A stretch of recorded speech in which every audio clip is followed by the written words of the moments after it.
was so fascinating to me was this concept that circadian misalignment can really affect the utilization of certain substrates, whether it's proteins, fats, carbohydrates. I'm curious, when we think about circadian rhythm, please correct me, the major influences are light, food, and activity. Yeah. Is there anything else major, maybe temperature or? Light and food are more direct. Okay. Temperature can be indirect. For example, nighttime temperature, if it is high, then you may not sleep well, and that will affect your mood and other stuff the next day. What about, where does exercise fall into the stimulus of circadian rhythms? Yeah, so exercise is both an output and also entrainer. And that means there is an optimum time for us to do exercise.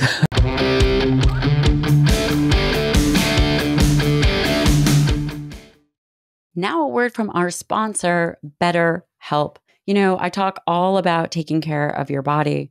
And with taking care of your body, you cannot forget to take care of your mind. This is probably the most important muscle that you will ever work. And oftentimes we have good thoughts, and oftentimes we have not so good thoughts. And that's just how our brains work. But the thing is if you go to the gym every day and you're eating healthy, you cannot sit by and not address your brain and what you are thinking. BetterHelp is amazing. It is online therapy that offers video, phone, and even live chat-only therapy sessions. You don't have to see anyone on camera if you don't want to. It's much more affordable than in-person therapy. And you will be matched with a therapist in 48 hours. So you will not spend a long time in need. And I think that that's really important. Again, we exercise our bodies and we eat well, but you know, the most important organ, I think, aside from muscle, really is our brain. And we have to take better care of that. My listeners get 10% off their first month at BetterHelp. That's BetterHelp, HELP.com/Dr. Lyon. That's BetterHelp, HELP.com/Dr. Lyon. And I'll say this, you have nothing to lose from booking an appointment, but you have everything to gain. Dr. Satchin Panda, thank you so much for making the trip. I am thrilled to be talking to you. We're going to talk all about circadian biology, circadian rhythm, all the things that you are a leader in the field. So thank you so much for coming on. Thank you for having me. You know, I was thinking a lot about this prior to you coming on, and there was a time where people were exposed to secondhand smoke and nobody thought anything about it. Yeah. And now there's warning labels, and in fact, we're not even around secondhand smoke anymore.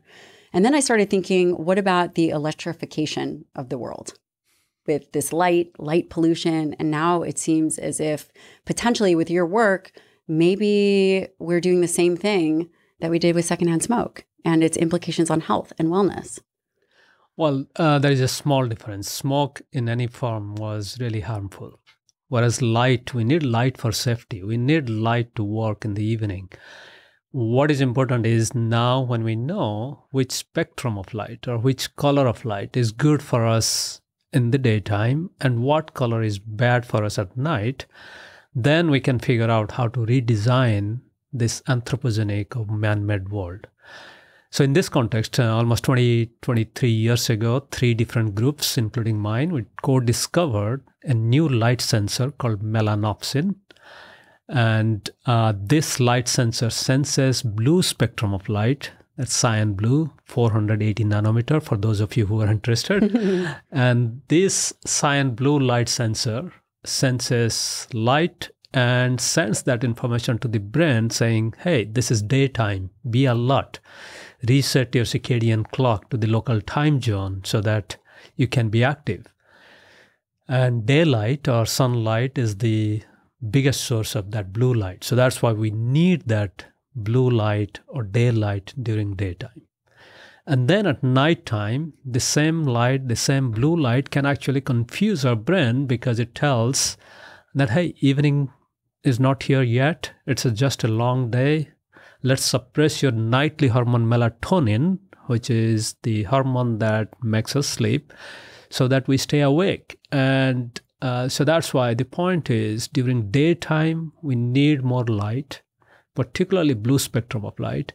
And at night time, we need to dim that blue spectrum and then maybe crank up the orange spectrum. It's almost like candlelight dinner having. So the point is, you are right that we designed this world with light.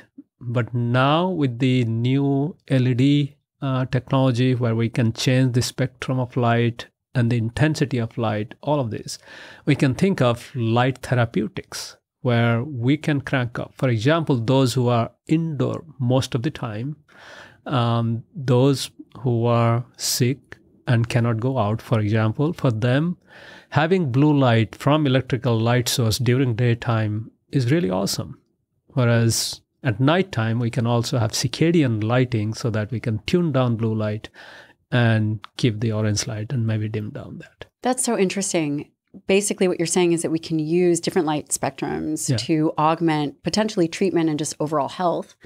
In the same, on the same hand, the light, the fluorescent lights, the impact of light on us all the time, on our skin, what kind of implications does that have on our health and wellness? And is it enough to move the needle in a negative direction, do you think?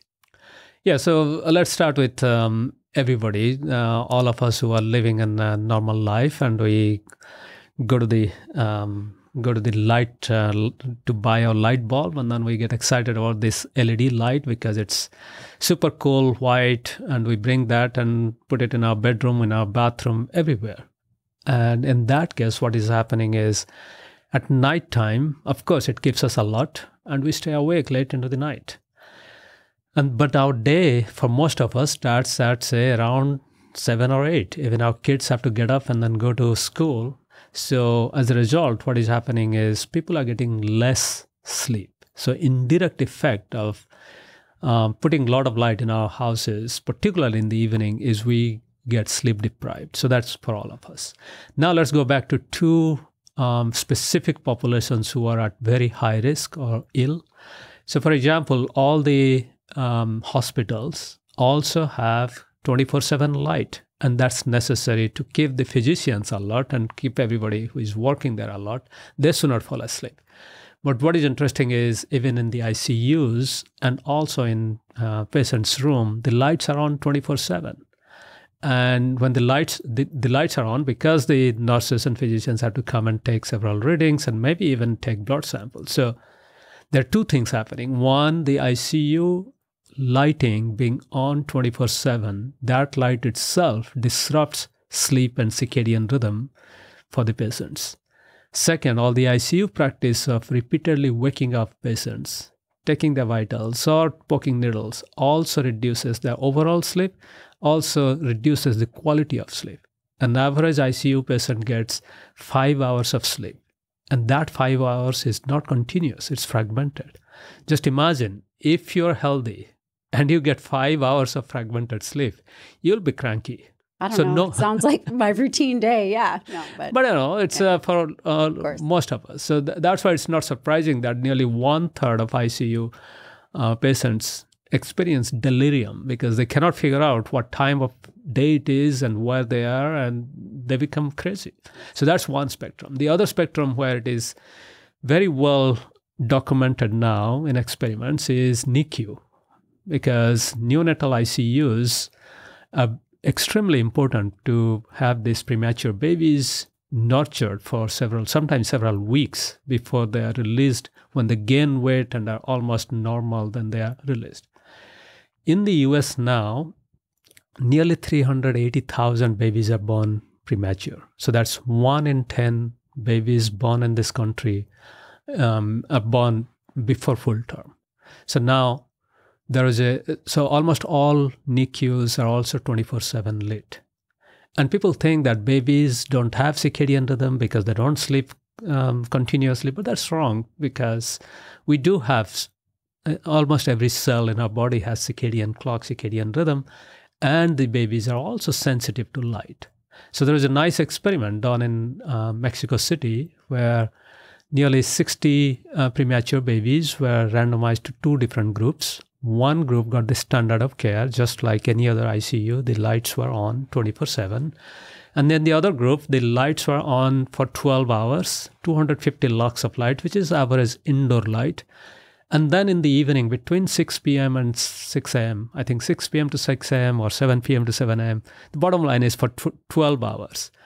There was a light cotton kind of thing that was covered on the crib so that the light dropped down to nearly 20 lux. So 20 lux light is equivalent to having a 40-watt old-style light bulb in your big room. And so that's pretty dim enough. What is interesting was the babies in the simulated dim light conditions, they grew much faster so that they were released from hospital NICU 13 days advance, 13 days earlier than the other group. Just imagine 1 day of NICU stay in this country, in the US itself, is more than $10,000. And now we have 380,000 premature babies in this country. And just the emotional burden on parents is also pretty high. So this is a case where simulating light-dark cycle can actually accelerate growth of babies, premature babies, so that they can be released from hospital much faster. Now, if you fast forward and think about what happens in our homes when we have newborn babies to say 4 or 5 years old, they also need that simulated light-dark cycle. So whereas if we keep the lights on bright, and on top of that, if we give tablets and phones to our kids to play with, then they're exposed to that bright light late into the night. So there is also another study showing that babies, now we are talking about somewhere from 3 to 7-year-old babies, when they have a set bedtime every evening, then they're at a low risk for developing weight gain and obesity than babies who are put to bed at random time in the evening. So this is a large study from the UK that essentially says that, yes, you may not see a bad effect of random going to bed time. The reason why they're going to bed at different times is not that they're actually sitting in a dark space. And they are actually being active and they are entertained for late night. So these are some of the examples where controlling light can have a huge impact, to the extent that now, few years ago, International Space Station used to be lit 24/7, and it was very difficult for the astronauts to get restorative sleep. And also, now we are in Houston. And yeah, it's pretty hot and bright here. Yeah. No, the point was, in every 90 minutes, International Space Station sees a sunrise and sunset. So a few years ago, they also put simulated circadian lighting in International Space Station. So now we can imagine that from NICU to ISS, International Space Station, we are seeing the benefit of circadian lighting, or what we are losing in modern days is the darkness or simulated darkness even. That is a huge impact. It's actually fascinating because what I'm hearing you say that it's not the light exposure in and of itself, regardless of the spectrum that is the dangerous aspect of this overexposed kind of world, that it's actually the disruption of the circadian cycles that have the biggest impact. Could you define a circadian cycle, circadian rhythm, and also the inputs, whether it's the suprachiasmatic nuclei, just the inputs into all of that? Yeah, so circadian literally means nearly 24 hours. These are from two different Latin words, circa and dian. So that means these are near 24 hours timetable. So circadian rhythms are the internal timetables for every cell in every organ in our body, including our brain. So circadian rhythms constitute the master program that guides what time of the day or night every single gene out of 20,000 genes that we have become active or inactive in every cell. And the result is these rhythms actually improve our immune system so that we can fight infectious disease much better. They accelerate repair so that we can recover from injury. They also optimize our brain function so that we are resilient to affective disorders, depression, anxiety, all the way to dementia. And also circadian rhythms supercharge our metabolism, detoxification, and DNA damage repair so that we stay healthy against metabolic disease, cancer, and many chronic diseases. So now the circadian rhythms, as I said, they're present in almost every cell, in every organ. But the thing is, there is some hierarchy among these rhythms. As you mentioned, the suprachiasmatic nucleus, supra means above, chiasma is optic chiasma, so that means our left eye signals to the right brain and right eye signals to the left brain, and that happens because the nerve bundles from our left and right eye, they go and crisscross at the base of the brain. So this nucleus is right above the optic chiasma. And why it is called nucleus, it's very well defined. This is nearly 20,000 neurons. 20,000 may sound like a big number, but that's very tiny compared to billions of cells in our brain. So that means it's smaller than a pinhead. So that's the size of suprachiasmatic nucleus that seems to control all the rhythms in the rest of our body.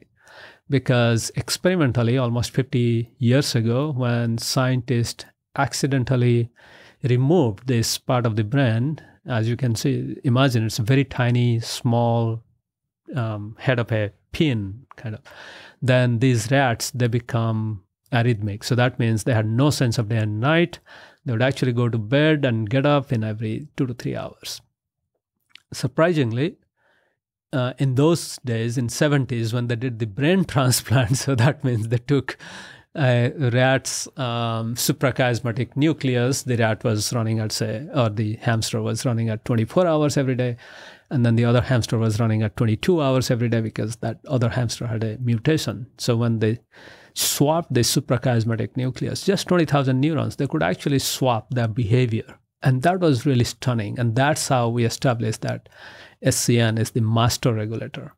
And now fast forward, nowadays what we're finding is scientists are finding that many Alzheimer's patients and patients of neurodegenerative disease, postmortem, when they're analyzing their brain samples, they're finding that this suprachiasmatic nucleus may be affected in some dementia patients who actually have irregular sleep-wake cycle. So it's likely that in humans also this is important, because when the SCN is affected, then many dementia patients, they lose the sense of day and night. And we know that in severe cases of dementia, people, or Alzheimer's disease, people wake up in the middle of the night thinking that it's daytime, they're hungry, and then in the middle of the night, they're super sleepy.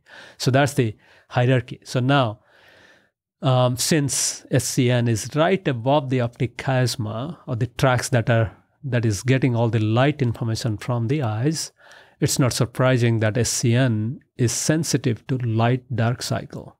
And why it should be like that? Because if we think carefully about our sunrise to sunrise, that's not exactly 24 hours. Because of the tilt of the planet, it's slightly different. As the day gets longer in summertime, that's different. And as the day gets shorter in the wintertime, that also gradually changes. So that means our body's clock, we're thinking about now let's dial back to 200,000 years up to 150 years from now, before electrical lighting.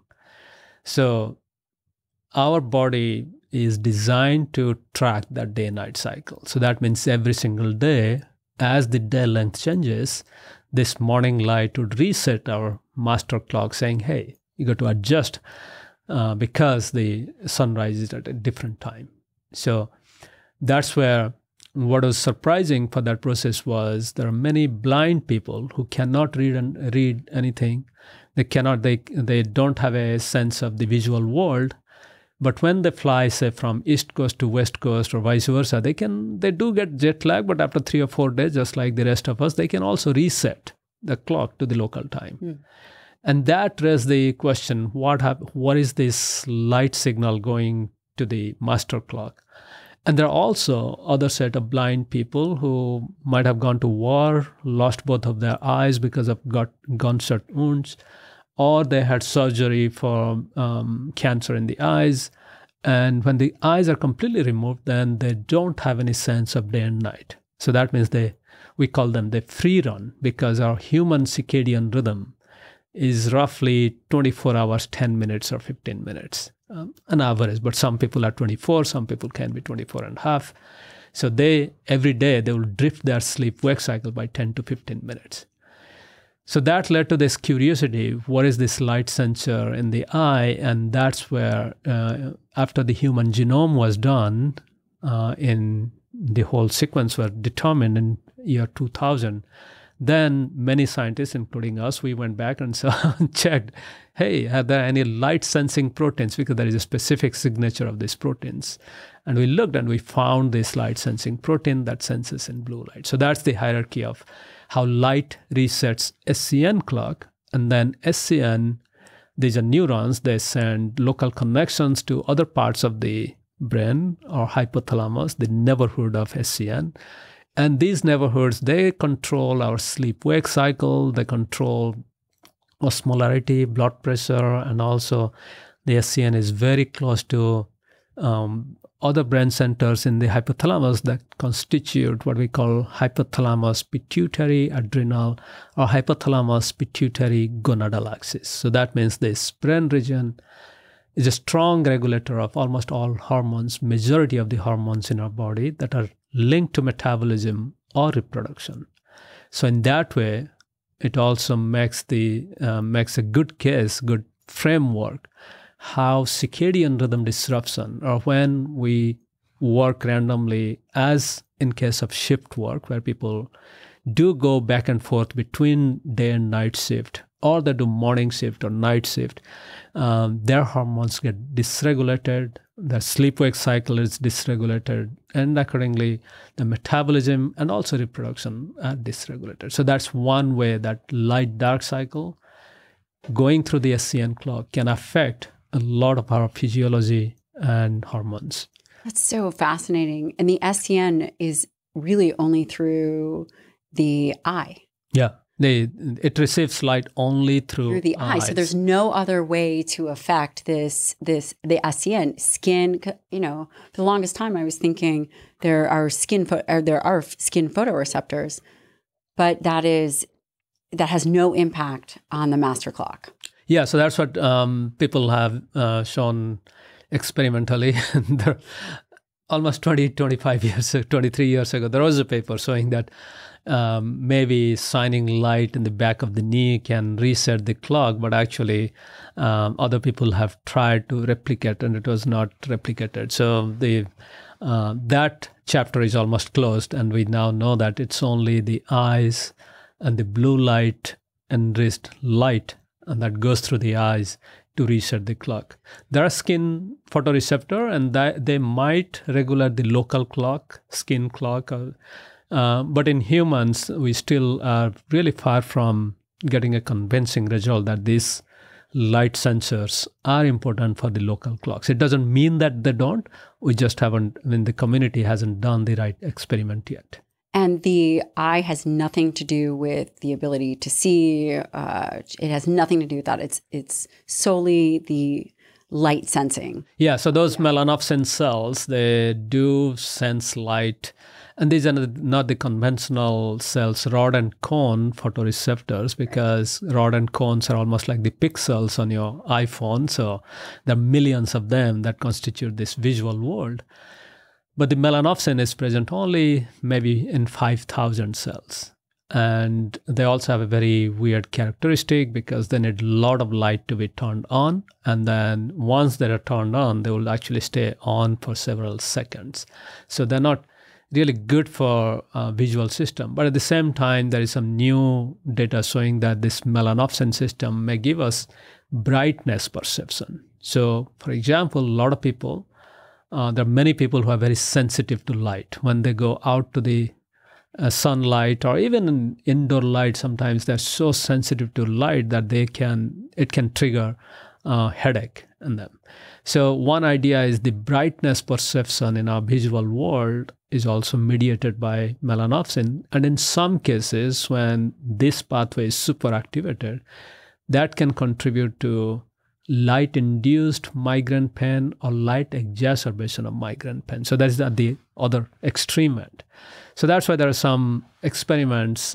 Historically, some experiments are done, and now I guess those are replicated now, showing that those who have migraine pain that is exacerbated by light or in the other word, if your migraine pain is alleviated if you go and sleep in a dark room, then maybe wearing blue filtering glasses help you to reduce the incidences of migraine or reduce the severity. So this study was done a long time ago in 80s, before even melanopsin was discovered. But hopefully that will pan out in future for patient care. Special thank you to one of the sponsors of the show, and that is Element. During the podcast and right before, people are always asking me, what are you drinking? Well, we don't really give away a water at this house, but we do give away water with Element in it. And Element is an electrolyte drink with 1,000 milligrams of sodium, 200 milligrams of potassium, 60 milligrams of magnesium. It doesn't have any fillers. It doesn't have any sugar or color. It is formulated to help you with your electrolyte needs, whether you are eating a low carb diet, keto, paleo diet, doesn't even matter. We love it here. Really helps with energy, eliminates any headaches that I get from dehydration or muscle cramps and fatigue, which these are all things that can happen if you are low in electrolytes. And right now, Element is offering my listeners a free sample pack with any purchase. That's 8 single serving packs with any Element order.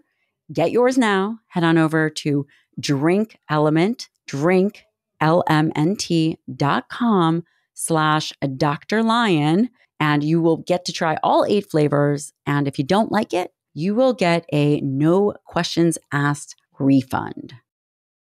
Yeah, I'm curious, is there any influence on some of the phytonutrients like lutein, things that we know that are good for eyes? Do they impact the receptors?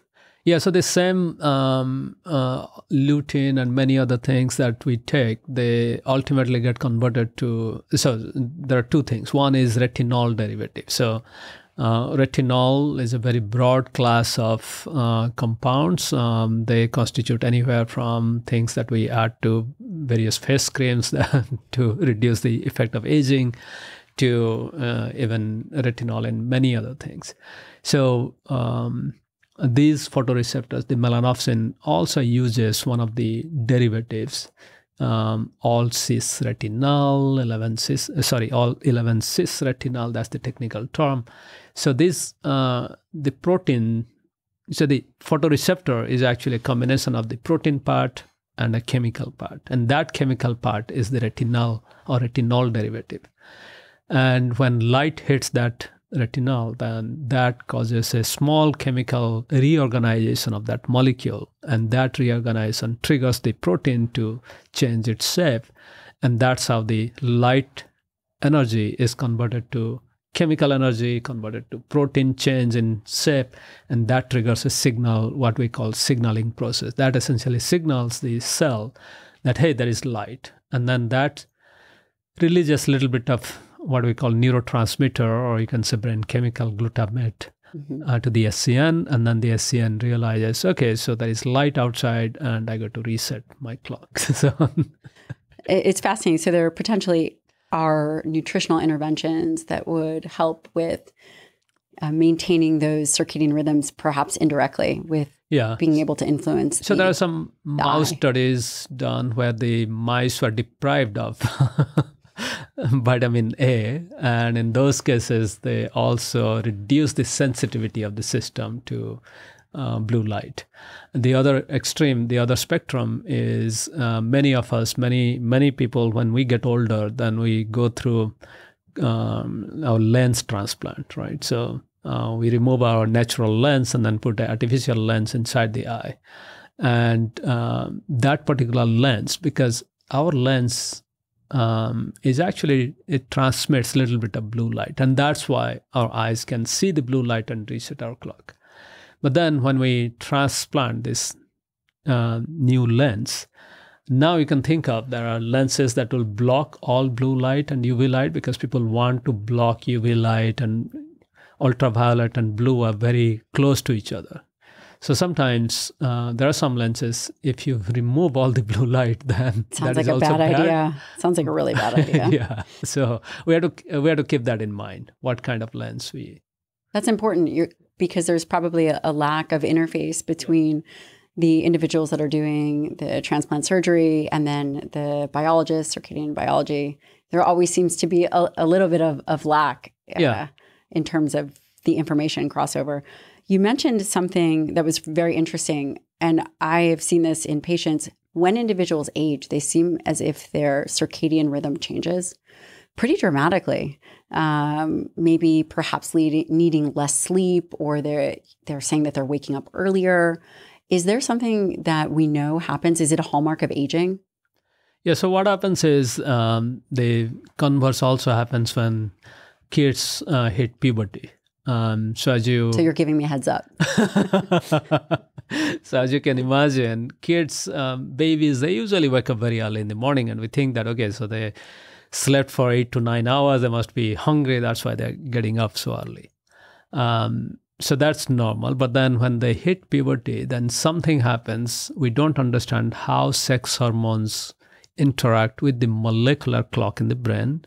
And two things happen. One is they may be slightly more sensitive to light. So the same amount of light in the evening that is not affecting their sleep might actually keep them awake for a long time. And second, their clock also changes, so they're more likely to wake up late in the morning. So as a result, the teenagers, particularly high schoolers, they're likely to wake up actually later, because it's not because they were playing video game. Of course, partly that may be true, or whatever they're doing late at night, but biologically they're designed to wake up slightly later.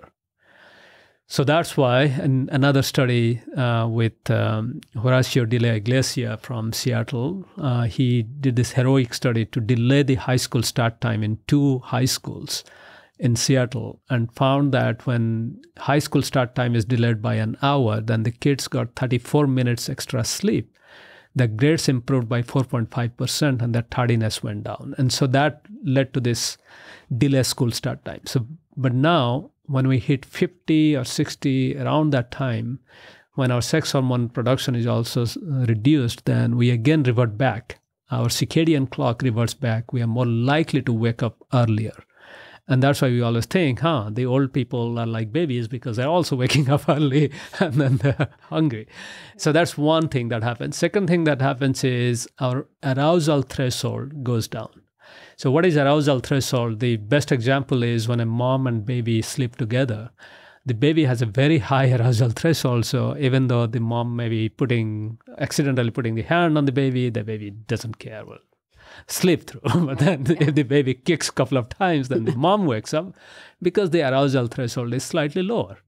So similarly, as we get older, our arousal threshold reduces, so that small disturbances, small noise, even the other person turning and tossing in the bed can wake us up. Is there any evolutionary advantage to that? Well, we can't actually go back to evolution because, the average life expectancy at the turn of the last century, 1910, was 45 years. So we can. Yeah. But I think what was happening was we do have this idea that the grandmother effect, the grandparents were taking care of the babies and they were the caregiver. So they have to wake up to small cries from the babies to take care of them. That's just a wild guess and hypothesis because of the grandparents caring for the grandkids. Then the other thing that also happens... I hope my parents are listening to this. The other thing that also happens is there is a thing called sleep debt. So that means as we sleep less, the next day we feel more sleepy. We catch up. So our inbuilt system has this catch-up system so that we can catch up with our sleep loss. But as we get older, that catch-up system also breaks down. So even though we slept less, we cannot catch up. So that means we are not feeling as much sleepy as we used to be, but that doesn't mean that our body doesn't need that sleep. So the best similarity, I guess the best example I can tell you is when we are very young, body is like a self-driving car. You don't need much guidance. It's all tuned. It just ignores all the external stimuli so that the babies can go to sleep early, get up early, and all that stuff. And then as we get the middle age, it becomes the normal car. We have to pay attention. As we get older, it's a manual car. We have to really pay attention to everything and then try to do things that was automatically done for us. As I was thinking about some of the topics that we would talk about, I looked up the ICD-10 code, right? So these are the diagnostic codes that we use in medicine, and circadian rhythm sleep disorder is really the overarching, the only one. Yeah. And I was looking at it because you talk a lot about metabolism and immune function and things. Again, some of the data with shift workers, we see increase in blood glucose, increased levels of insulin, potentially higher levels of C-reactive protein. What was so fascinating in terms of diagnosis is there was not anything. There was no metabolic mention, no metabolic impairment mentioned at all. Yeah, this is unfortunate, but at the same time, I think we are just the beginning of a big change. Because frankly, for many decades, people didn't think that circadian rhythms are real. So there is a nice book, Time, Love, and Memory. So in that book, there's a famous picture of this Nobel laureate questioning whether circadian rhythms are real. That's in 1971, that picture. But then if we think about all the major discoveries in circadian rhythm, that circadian clocks regulate aspects of metabolism, that's very relatively new. Because I remember in 2001, when it became easier to look at multiple genes, what time they are going on or off, we published a landmark paper at that time looking at only 6,000 genes, and we found that many rate-limiting steps in many pathways, including cholesterol metabolism, cholesterol breakdown, making up bile acids, glucose metabolism, fat metabolism, all of these key things that liver does are strongly circadian. And that was done in mice. And typically, it takes few years from mice to humans to come to medical textbook.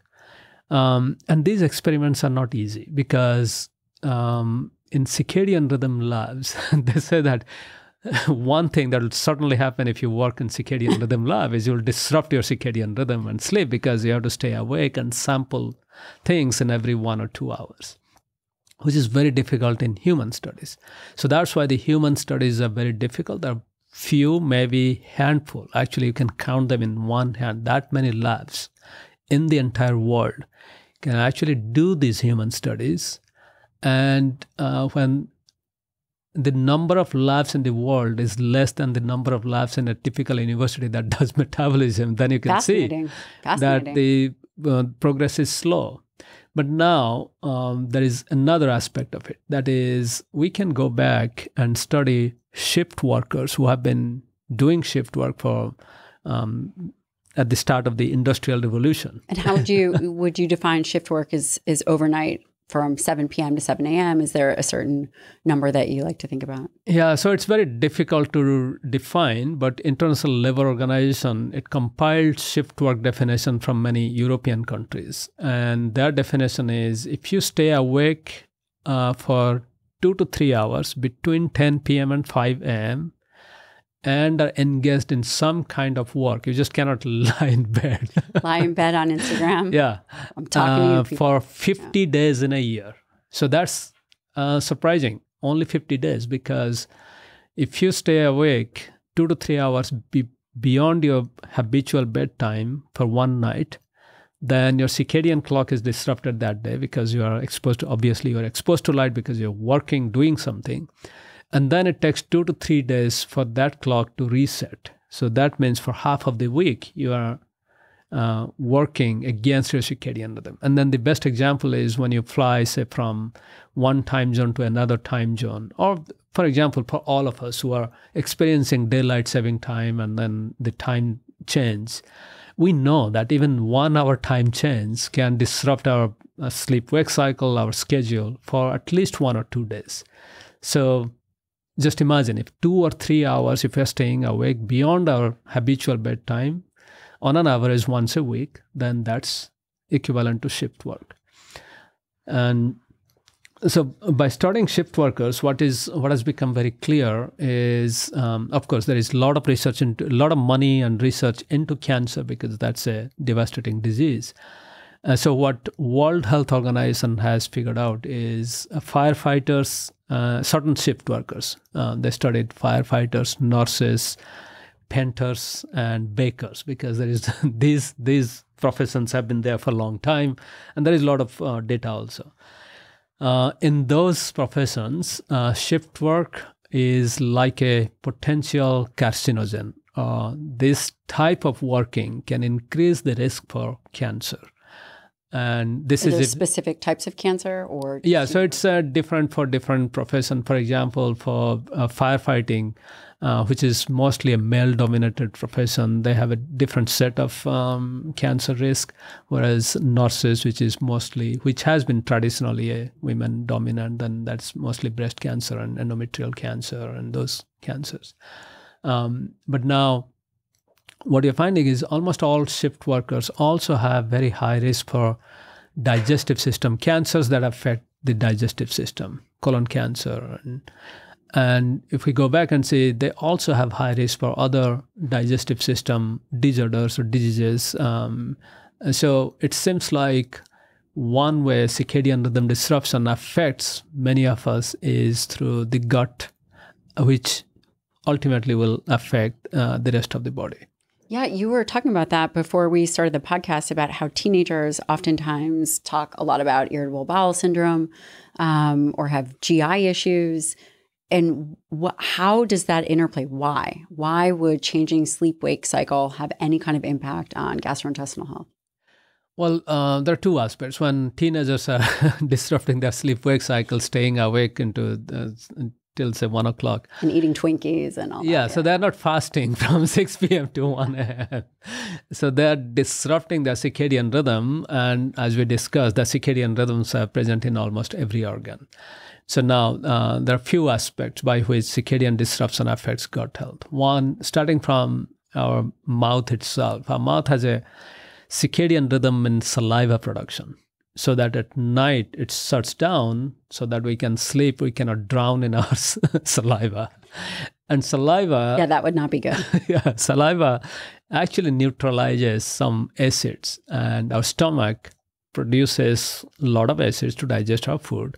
And there is a circadian rhythm in acid production in the stomach. So that means late at night, starting from say 8 p.m. onwards, the same amount of food will trigger production of more acid than the same amount in the daytime or even earlier in the evening. Special thank you to Inside Tracker for sponsoring this episode of the show. Listen, during the conversation with Dr. Satchin Panda, I couldn't help but think about my days in residency when I was up all night.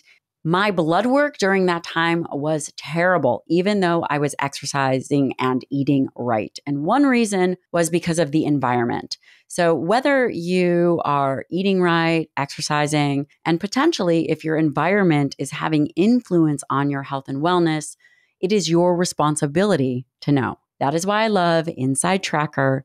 You can head on over to insidetracker.com and you can have your blood analyzed.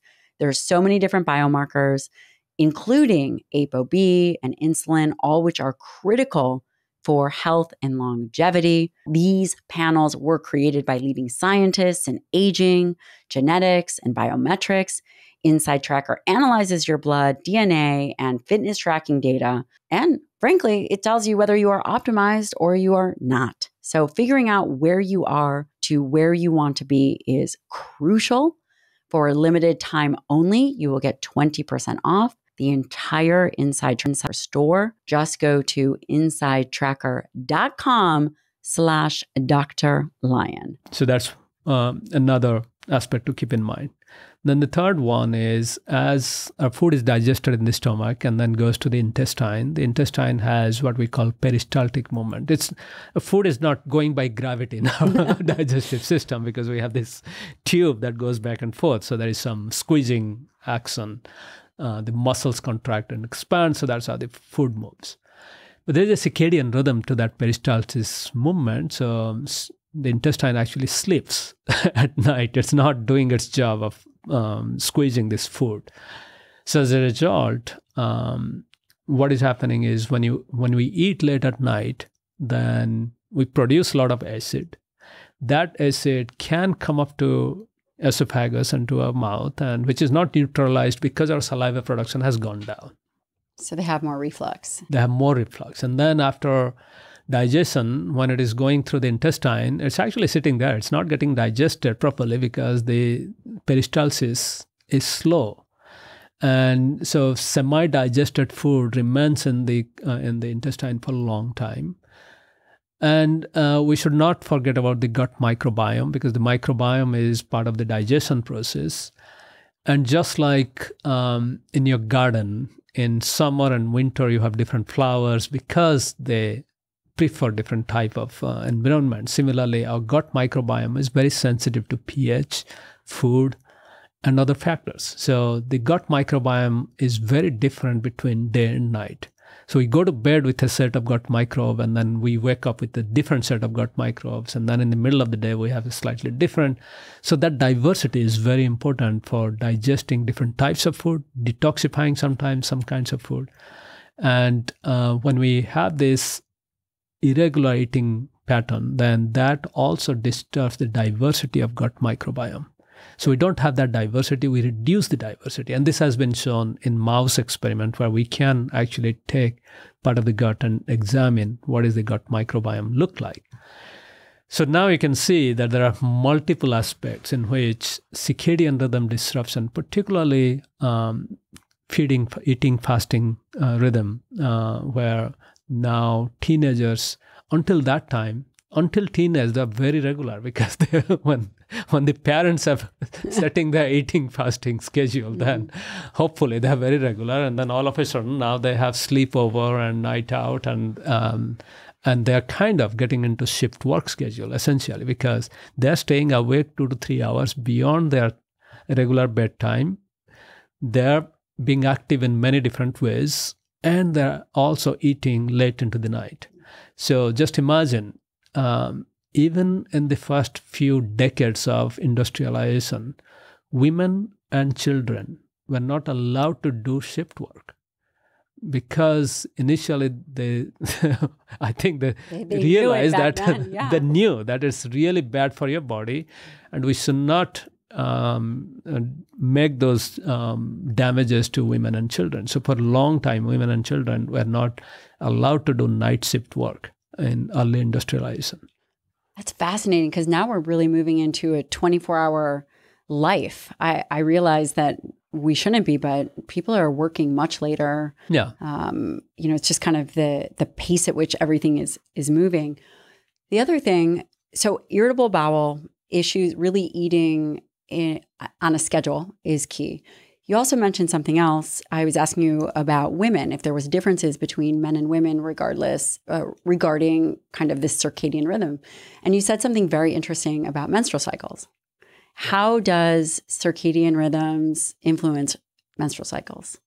Yeah, so we discussed about how SCN is right next to the hypothalamus. It's part of the hypothalamus. And then hypothalamus signals the pituitary gland at the base of our brain, which in turn signals 2 different axes. One is the adrenal, and then the other one is the gonadal axis. So in that way, circadian rhythm, or this 24 hours rhythm, is somehow connected to estrous cycle that we use broadly to describe both animal and human estrous cycle or menstrual cycle. So the exact connection is not clear yet, how this 24-hour cycle affects, for example, in mice, it's a 3.5 day estrous cycle, whereas in humans, it's roughly 28 days on an average. But what is clear is, if we disrupt circadian rhythm in animals by putting them in constant light or even dim light at night, because that's disruptive, or giving them access to high-fat, high-sucrose diet where they eat at random time, then after a few days, their estrous cycle becomes very irregular. And now if we look at humans, we also see some signs that circadian rhythm disruption, particularly among shift workers, because many shift workers report the first thing when women start doing shift work, the first few things that they complain about is how they lose menstrual cycle, they might lose a period, or they become very irregular. So that's something that is known for a very long time. Now, one can say that shift work is very stressful, and the stress might be triggering that. So that's why we have to go back to animal experiments where we can keep the animal stress-free, because our animal means in most of the vivariums, the animals get actually the premier top-level healthcare. Every day there is vet checking on them every single day, and then they get nutritious food, and everything is really treadmill, and then the temperature is well controlled. They never get heat stress, cold stress, all that stress. So in those cases, what we have found is, yes, circadian disruption, either by tweaking the genes or tweaking the environment, will make them irregular. And second is they also have difficulty conceiving, because they, mice, they produce a lot of babies, but even they cannot conceive, or even if they conceive, the litter size is smaller because they do have a lot of miscarriages. And these are really interesting finding in mice. What is interesting, what will be interesting is to go back to humans and see whether some of these irregular cycle or missed period can be fixed by circadian rhythm optimization. And this is where there is a lot of potential, because few years ago, I think we discussed this, few years ago, there was a science teacher in a high school in San Diego area who reached out to me saying how she heard about the time restricted eating, or how to optimize your circadian rhythm by maintaining a regular eating fasting schedule, and also which also helps to go to sleep better. And she was in her mid-30s, and then she was irregular. She became much regular in her menstrual cycle. And then she was also a counselor for many of the high school kids. And these young women often complain about missing a period or being irregular, and how it affected their sports and other things. And she thought, why not try this? So she tried this, and then many of her students actually became regular. And that's when she reached out to me. And unfortunately, we haven't done a rigorous study, because it's very hard to receive funding for this study, and also carrying out this study is difficult because of the consenting process and etc. But the bottom line is, at least in animal experiments, there is a very strong evidence from multiple labs that yes, circadian rhythm disruption can lead to reduced female reproductive efficacy and also lifespan. Because the other flip side of the story is, recently there was a study showing that if we maintain optimum eating fasting schedule with optimum nutrition, then these female rats and mice, even when they're older, they can still conceive, the female mice can still conceive and have babies, which is very important, because we talk about longevity all the time, but we don't talk about female reproductive longevity, because that's the test. If we can keep women at reproductive stage for longer time, that's the true outcome of a longevity program. So to put together, now there are all these evidence in animal studies and human studies that are pointing. And I think there are some studies also done in St. Louis where people looked at how irregular their eating, fasting, or sleep schedule was, and whether they were regular in their menstrual cycle. And that showed also some correlation between being more irregular in sleep-wake cycle and being more irregular in menstrual cycle. So there is a lot of potential in that area. And unfortunately, there is not much funding to pursue those studies. Eventually, people are going to see the importance. How would someone, from your opinion, again, looking at these ICD-10 codes, it's all related to sleep. Are there biomarkers that someone, or do you think there will be a movement towards being able to look at a lab panel and say, you know what, you have early signs of circadian rhythm disruption? Where will we be able to go so we can identify this early, above and beyond just clinical kind of question and answer? Yeah. No, this is a billion or multi-billion-dollar question. Because, Putting you on the spot. Yeah, because, for example, we do have biomarker if you're drunk. We have a biomarker Right? It's true. if you're buzzed, but we don't have a biomarker if you lost sleep. Let's begin with that. Sleep disruption, whether a pilot has really slept for 8 hours or not, we don't know that. Just imagine. So that's why not only from regular medical field, but from safety, industrial safety, and those perspectives, there is a huge push, even from DOD, from FAA. All these organizations are pushing to find a biomarker of sleep disruption. Just imagine if you can, if the pilot can go into the cockpit and breathe into a breathalyzer, and then it will say, no, you haven't slept enough. Or a nuclear power plant operator just breathes or takes even a test samples or pees into something that will say, no, you haven't slept enough. So there is a lot of research into that. The biggest challenge is circadian rhythms are 24 hours rhythm. So you might find some levels are up in the morning, but then that level may be down at night. And for example, if somebody has traveled from 6 time zones away, even though the person slept for 12 hours after traveling, since the clock will take 6 days on an average to reset, it becomes very difficult to figure out what phase it is. So this is our dream. And for last 10 years, there have been many attempts making progress. There are some studies now from Germany and also some from Japan showing that at least from 1 or 2 blood draws, one can figure out the circadian phase or what time of the day your body is.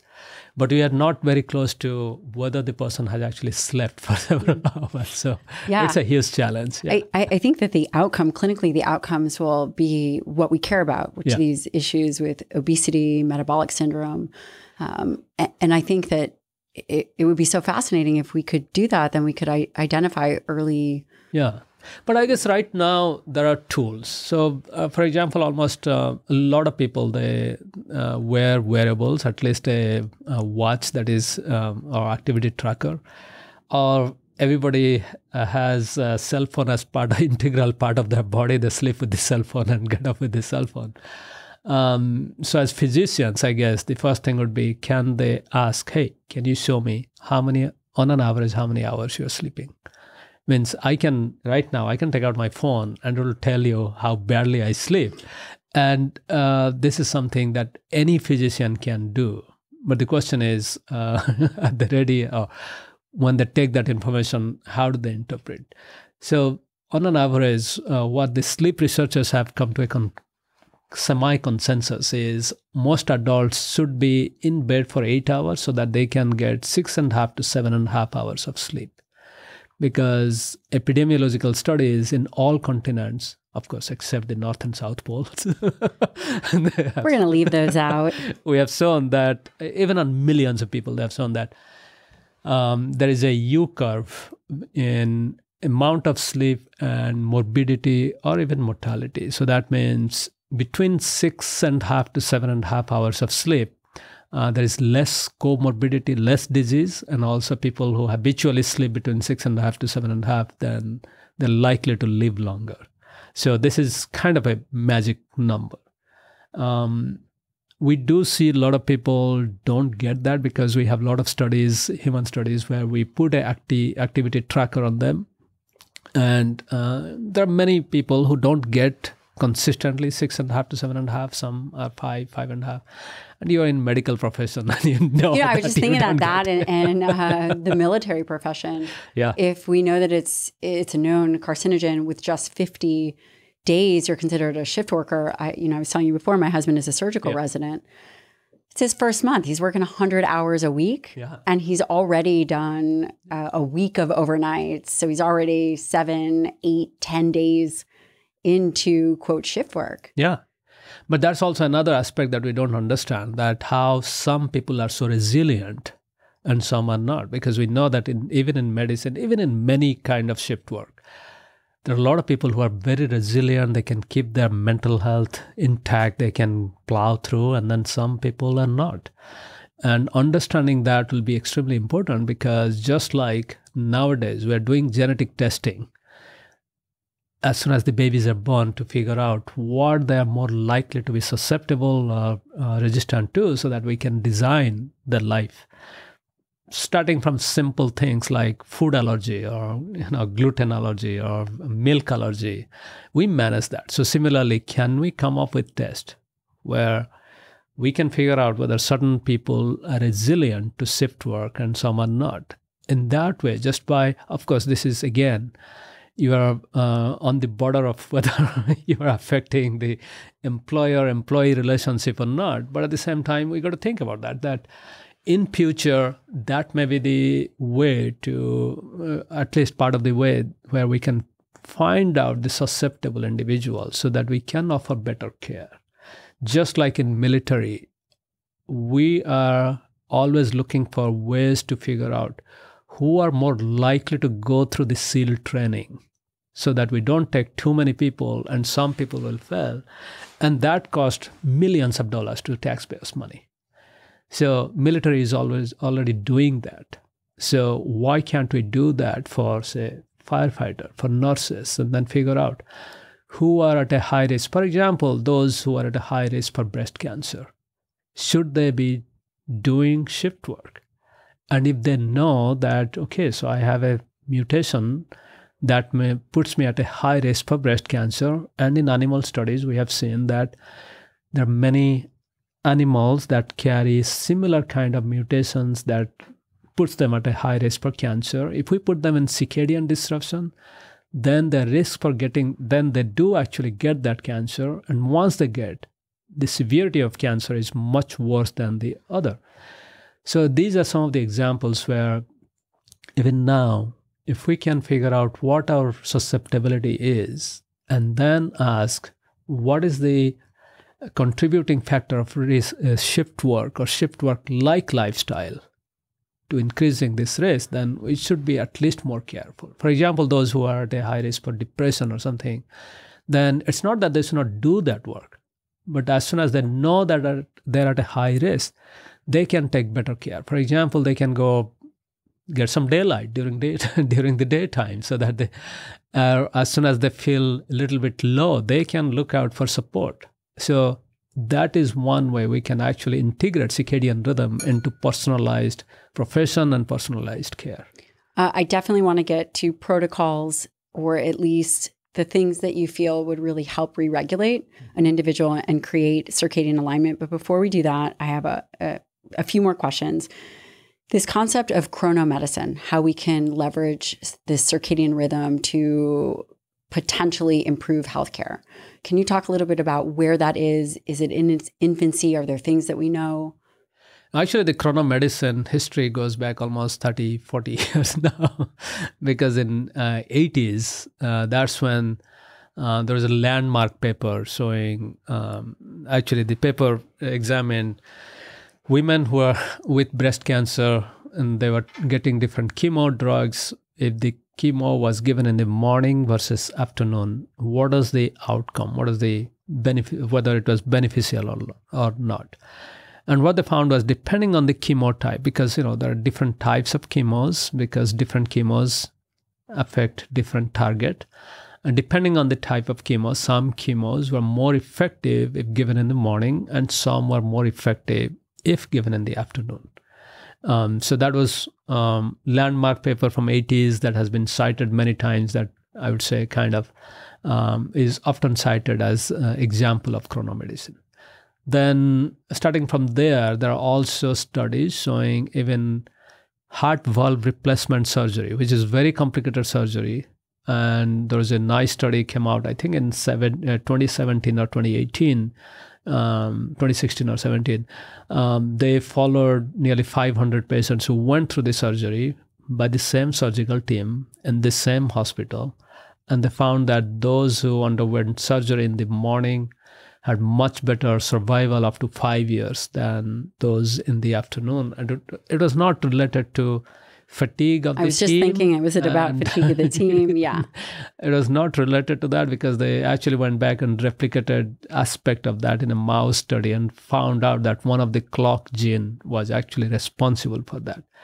Similarly, in mouse studies, they have done partial hepatectomy. So that means taking out part of your liver. It is used in some cases of liver cancer, for example, surgery. And they found that the surgery in mice, it's a different time because mice are night acting, whereas we are day active. Again, the same result that depending on what time of the day or night the surgery was done, the liver regrows much better.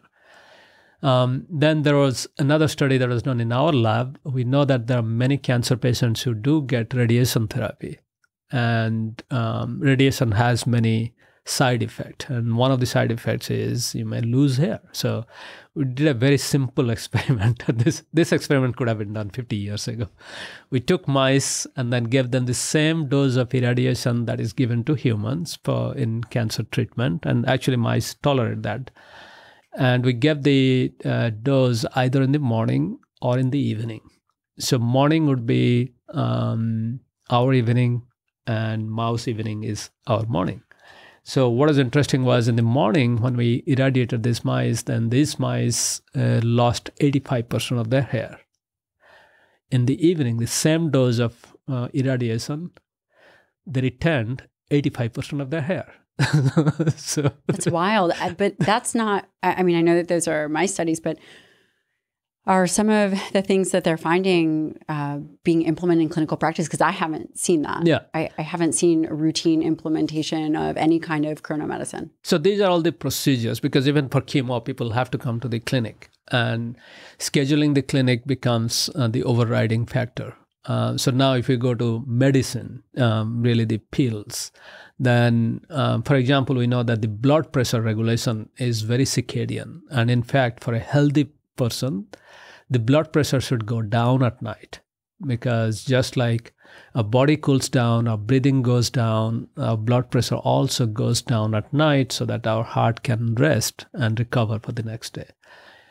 And those who, even high blood pressure patients who still have lower blood pressure at night time, we call them dippers. They have much better outcomes. They are less likely to get a cardiac event in long run than non-dippers whose blood pressure doesn't go down at night. So now you'd imagine that if you are giving a blood pressure lowering medication in the evening to anyone, the dippers would dip more, and then the non-dippers might also dip, so that the long-term benefit will be better for everybody. And in fact, there are epidemiological studies where people have gone back and asked what time of the day did you take the blood pressure medication, and then they track them for the next 5 years or 10 years. They find that any blood pressure medication, irrespective of what it is treating, which target it is, irrespective of blood pressure medication type, those who received who took the medication in the evening had much better cardiovascular health 5 to 10 years following in the follow-up than people who took the medication in the morning. Of course, there can be many confound, because people will say, well, if you're taking in the night, then maybe you have a set routine, so you're taking medication every day. In the morning, you might forget all that stuff. But even in animal studies, we do see why that might work. So that's why this is one area where, among your listeners, maybe half of the US adult population are mild or severely hypertensive. So that means maybe 1/4 to 1/3 of the adult population is on an antihypertensive drug. And they can do the experiment themselves. If they have a blood pressure monitor at home, they can actually check whether that nighttime blood pressure is dipping before bedtime. And if they take the medication in the evening, then what happens? Of course, you have to consult with your physician before you do anything. Yeah. So this is this is all hypothetical. This is all hypothetical, but this is something to keep in mind, or at least people can discuss with their physician. What about hormone replacement, testosterone therapy? Is there really any data, or even thyroid hormone therapy? Things of that nature? Well, the thyroid hormone, it's always, the morning thyroid hormone has become the way to go. And I think we don't see much difference. In fact, we do have a app called My Circadian Clock. There are tens of thousands of people who have been using the app. So we get a lot of medication data. That's fascinating. Anything that really surprised you from being able to? So blood pressure medication, what we see is nearly 2/3 of our users, they take blood pressure medication in the morning. Only 1/3 take at night, bedtime. And we hope that will, whether that changes or whether that has effect. But when it came to thyroid medication, 95% take in the morning. But just because everyone's doing it that way doesn't mean that that's probably the most effective way. Again, I don't know. We seem to do things in medicine over and over again, whether it's optimal or not. Yeah, so it will be interesting to see that. You talk a lot about in some of your papers the impact, because I know you did time-restricted feeding, which obviously we'll get into because everyone wants to hear about that. But what was so fascinating to me was this concept that circadian misalignment can really affect the utilization of certain substrates, whether it's proteins, fats, carbohydrates. I'm curious, when we think about circadian rhythm, please correct me, the major influences are light, food, and activity. Yeah. Is there anything else major, maybe temperature? Or light and food are more direct. Okay. Temperature can be indirect. For example, nighttime temperature, if it is high, then you may not sleep well, and that will affect your mood and other stuff the next day. What about, where does exercise fall into the stimulus of circadian rhythms? Yeah, so exercise is both an output and also entrainer. And that means there is an optimum time for us to do exercise. We're going to talk about it. Everyone wants to know. But before you get there, you ready for my question? Yeah. And yes, the optimal time to do exercise. This idea of change in substrate utilization. Yeah. Shift workers, we see increase again in insulin, glucose, they gain body fat. Skeletal muscle, do you need some more water? I can arrange. No, I'm fine. Okay. I have. Skeletal muscle influence, while it is not a primary site for fat storage, lipid storage, triglycerides, it definitely exists, right? Yeah. There, of course, there's the athlete's paradox, but above and beyond that, in obesity, we do see this decrease in flux within skeletal muscle and an increase in intracellular lipids. With circadian misalignment, is that utilization also affected? Yes, that's actually affected. And these are the studies we have done in fruit flies and mice. I saw it, but I didn't know how, but also I didn't know how fruit flies, I saw some of the studies that you published, but I didn't quite understand how the fruit flies translate over. Translate over to human skeletal muscle and how you could look at fiber type or myogenesis. Yeah. I just didn't know. Yeah. So fruit flies actually laid the foundation for circadian rhythm, because the three scientists who got the Nobel Prize for circadian rhythm, and they actually studied fruit flies and figured out how the clock works in fruit flies, and then the same mechanism, not exactly the same protein, but the same mechanism is also present in humans. Many of the genes are similar in humans. One gene was not similar, but that's the minor detail. In terms of muscle, fruit flies, actually, when we study fruit fly muscle, we are not studying their hands and legs. We actually study the flight muscle, because the flies have to fly and they have to flap their wings. And of course, we don't have the same type of muscles and other stuff. But what is interesting is, just like in human obesity, there is intramyocellular lipid deposits. So that means excessive fat inside the muscle. Similarly, these flies also store some fat in the muscle. And as a result, what happens is they cannot fly enough. So we do their flight test. I'm never going to look at a fruit fly again. In fact, I kind of feel really guilty for killing fruit flies now. That's okay. They're very resilient. No, they're very resilient. Not the ones in my kitchen. Never going to look at a fruit fly again. Yeah. So in that case, what we have seen is, yes, circadian rhythm disruption, particularly when these fruit flies eat randomly between day and night, then they deposit more fat, and they also cannot fly, because it's not only because they're fat, because they don't gain that much weight, but the flight muscles just become less effective. And then the converse is if we actually do time-restricted feeding, where the fruit flies have access to food for 12 hours during their wakeful time during the day, then they can reduce that intramyocellular lipid deposit. They lose that fat from the muscle, and also they can improve their flight, so they can fly. Do we know, is it because of the food restriction or is it because of the activity? Do you think one comes first? I know that's a really difficult question. I'm just curious. I think the food restriction, because what happens is, we always talk about, okay, so let's go back and think about things that people talk about longevity. For example, they talk about metformin, how it affects AMP kinase, which mimics fasting, and similarly, rapamycin, all these things.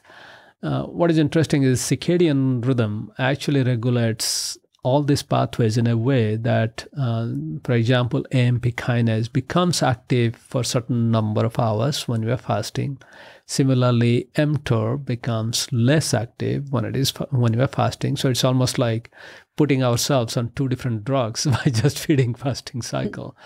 So similarly, in all of these are affecting fuel utilization. And in muscle, our muscles have to build muscle, have to store protein, etc. But at the same time, it also has a quality control mechanism. So that means our damaged proteins from muscle or some part of the muscle protein has to turn over, has to recycle. And that recycling happens when we are fasting. Of course, people make claims that we may lose some muscle, but actually it's part of our natural process that we break down a little bit of protein, and that amino acid comes to the liver when we are fasting. And at the same time, when we eat, and now this is something that we have done in mice, and hopefully it will be done in humans too. What we're finding is this eating followed by, in mice, 14 hours of fasting or 16 hours of fasting is a very strong trigger for muscle protein synthesis. So there are two things happening. The muscle protein is recycled during the fasting time, and then there is new protein synthesized when we eat, when the mice eat. So as a result, these two combinations are actually improving the quality of the muscle protein.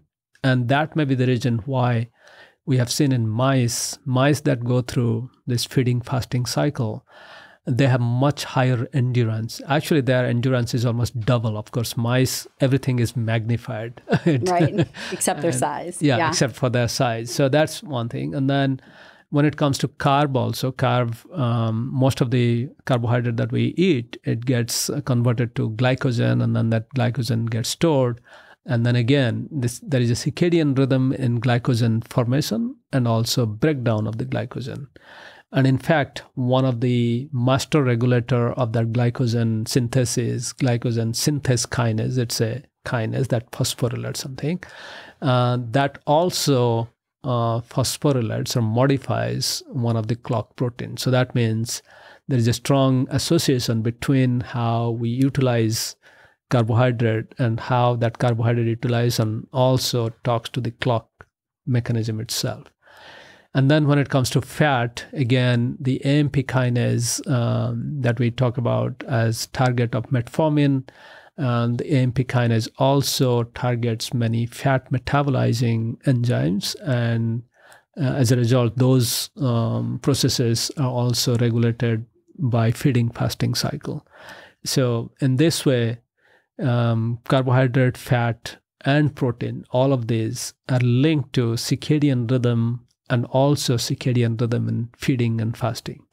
And when we extend that feeding period, then we disrupt many of these. And also we should not increase the fasting period because too much of fasting can also disrupt that. So finding this optimum balance is the key to figure out. So what would that be if you were to say, okay, well, I'd love to stick to exercise to start because I think that that's really fascinating. Yeah. What would be the optimal time to train? Does it matter if it's endurance? Does it matter if it's weights? Is it the actual muscle contraction or is it the increase in catecholamines or other markers or other biological compounds that make the difference. Yeah. So, exercise, any exercise. Because we're going to train after this, right? I can tell you that we're doing some push-ups. Yeah. And then a couple hours later, maybe we'll do a cold plunge. So the bottom line is any exercise is better than no exercise. Let's make it sure that message goes across, because the median step counts in the US now is 3,000 steps, which is way, way lower than what you would expect. It should be at least 7,000 or more. So that's just step counts, and less than 5% of people actually get a recommended level of exercise in the US. So any exercise is better than no exercise. Fair. So then we should think about, okay, so what time and why? So there are, again, this is a field that has very rich history of what time athletic performance, for example, peaks. Going back to mid-'80s, when people looked at NFL players' performance of winning, and then they found that when West Coast team flew to East Coast and played against the home team, they had a much better chance of winning against the home team, and the odds were much better than Las Vegas odds score. So it was much better if you knew when the players actually flew on Sunday, whether they flew on Sunday, and then if they played on Monday, then they had a higher chance. The reason being, athletic performance or physical performance is a product of many of our organs acting together. Our heart, our lung, our skeletal muscle, even motor coordination, all of this, brain function, all of them have to work together along with fuel utilization. And all of these processes are controlled by circadian rhythm, and the optimum, it's almost like all the stars align for better performance, because that's also the time when our core body temperature is slightly higher. So body temperature is higher, so that means our joints are more flexible and we have less risk for injury. So that means we can push ourselves faster, harder. So what time? So it's late afternoon, early. Again, this is all related to your light-dark cycle and your eating fasting cycle. But in general, it's late afternoon, early evening. So you can say between 4 and 7 p.m. for an average person who is going to bed between 10 and 11. Thank you to First Form for sponsoring this episode of the show. All this talk with Dr. Satchin Panda made me think about what are the things that we have to do to make sure that we have good eye health and brain health, and what are some of the nutrients needed. This is why I am highlighting OptiReds 50. It is a superfood red powder, and it really helps your body's natural defenses against the environment. And it has powerful antioxidants in it, things that really support your ability to function in this crazy, crazy physical environment. It has beetroot powder, sweet potato powder, apple extract, apple fiber, all things that maybe on a regular basis you're not consuming a ton of. OptiReds 50 is a great way to do that. It's a great, easy way to get a ton of nutrients. And all you have to do is head on over to firstform.com/Dr. Lyon for a great tasting OptiRed mix. Head on over to firstform.com/Dr. Lyon. And listen, don't take my word for it. You will see almost 3,000 reviews on this product. Firstform.com/Dr. Lyon. And that's just athletic performance, right? So that's few things, athletic performance and also lower risk for injury, because there are many elderly people who want to go to the gym, want to perform, and they often get injured. And once you're injured, then it becomes difficult to come. So that's another reason. One more thing is morning exercise. Of course, a lot of us young people and healthy people can do morning exercise, and there is nothing wrong or bad about that. But what happens is our heart is not prepared enough in the morning, and particularly those who are waking up to an alarm clock. That means their heart, their lungs is not prepared enough for a rigorous, very strenuous exercise. And the evidence is, if we look at the heart attack, what time of the day heart attack peaks? It's actually early morning. That's when heart attack increases, the incidence increases, because your heart is not ready. All of a sudden you're waking up and your heart has to pump a little bit faster to make you wake up or go, or if you're walking or if you're exercising, that's when it happens. And if you talk to a lot of people who had a heart attack, and if they have a heart attack in the gym, I would say it is more likely that happened in the early morning exercise, particularly when they either came back from a trip within the few days, or they didn't have a good night's sleep, or they woke up to an alarm clock. So those are the things that one has to keep in mind, that if you travel, then it's okay to get up and then just pay attention, maybe not do a too strenuous exercise. And so it's not really related to cortisol, or? Well, the cortisol actually peaks within an hour after waking up. That's the highest level of cortisol in the entire day. Even though you may be stressed, you may be, whatever happens in the rest of the day, the highest level is when we wake up. But what you're saying is that's not necessarily the stimulus for that may be one of the stimulus. Means it's already high, and if you're still pushing it higher and your heart is not ready enough, then that can trigger it. So do we have natural sleep wake cycles? For example, let's say someone wants to train in the morning. Could they potentially go to bed at 9 o'clock and know that they are, so you can train yourself to do it. Yeah. But the evidence would suggest that over time, between 4 and 7 is when the body is more prepared. How do we define preparation? Yeah, so this is where it goes back to your biomarker of circadian rhythm, right? So, it's really hard to define preparation. So, for example, if you had lunch, say 1 or 2 before 1 o'clock, then 4 o'clock will be ideal time when your digestion process has slowed down and you have digested a good amount of food and you're light enough to go start exercise. So it's a very difficult term to figure out exactly what time. So that's why in general it's the late afternoon. Then there is another reason why late afternoon, because now there are many controlled studies on people with hypertension or people with type 2 diabetes. And those with hypertension, it is now clearly shown that the same exercise late afternoon, again between 4 and 7 roughly, is more effective in reducing blood pressure than the same exercise in the morning. And then for type 2 diabetes, the same thing. This was a study from Karolinska Institute, Stockholm.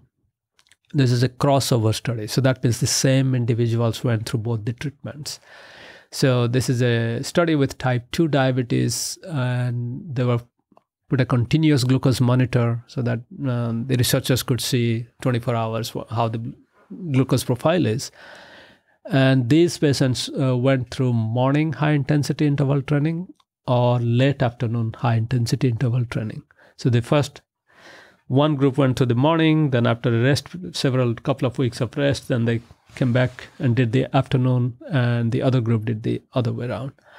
And in both groups, what they found is the late afternoon, early evening, that exercise was much more effective in reducing 24 hours blood glucose than the same exercise in the morning.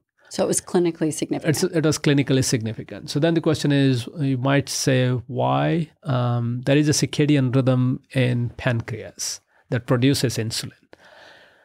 And the bottom line is, towards the end of the day, actually in the first half of the day, it doesn't mean 6 a.m. to 12 a.m., but 12 noon, but you would say roughly after waking up for the next 6 to 8 hours, our pancreas is much more effective in producing enough insulin.